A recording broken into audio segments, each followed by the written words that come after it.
Jean-Luc Bramy, donc je suis avocat depuis une quarantaine d'années. Ça fait une vingtaine d'années que je pratique le droit du travail. En fait, si vous voulez, on a tous les outils pour combattre la souffrance au travail et on ne les utilise pas.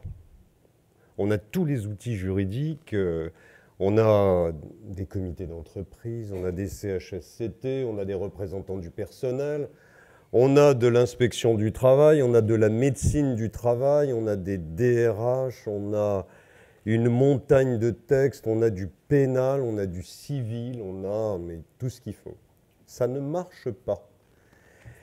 Pourquoi? Parce que je pense qu'on est dans une hypocrisie totale qui est liée au fait déjà que quand on consulte un cabinet d'avocats et qu'on vient lui parler, à 99%, on est déjà un pied en dehors de l'entreprise.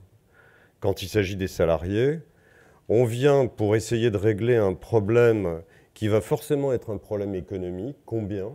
Alors d'abord, on exige du salarié qu'il fournisse des preuves. Et puis, l'employeur doit aller contre ces preuves. Bon. Ça veut dire qu'il faut bâtir un dossier dont vous êtes un des principaux artisans. Je pourrais affirmer que quand, dans 90% des cas, voire 95% des cas au sein de mon cabinet, la souffrance au travail, elle est généralement construite dans un but qui est bien précis, qui est la gestion d'un dossier contentieux ou d'un dossier qui a vocation à ne pas devenir contentieux pour mettre en face de l'employeur suffisamment d'armes pour négocier. Une fois que j'ai l'inaptitude, qu'est-ce que je fais? Eh bien, je vais essayer de lier l'inaptitude que j'ai obtenue de la médecine du travail à tout ce que j'ai écrit par avant et qui était destiné à dénoncer des faits de harcèlement. Donc, si par miracle et si par bonheur, en plus, la médecine du travail a la générosité d'écrire dans son certificat, dans son avis d'inaptitude, qu'en plus c'est lié aux conditions de travail, et que là, c'est le Graal.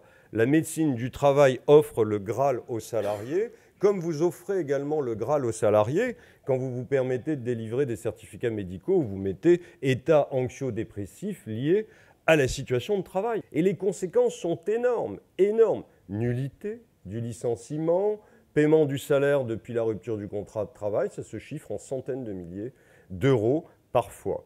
Du côté de l'entreprise, si vous voulez, ce qu'il y a de terrible, c'est que finalement, vous avez, c'est un psychodrame permanent où vous avez des salariés qui cherchent à se protéger et des entreprises qui cherchent à se protéger sans jamais régler le véritable problème.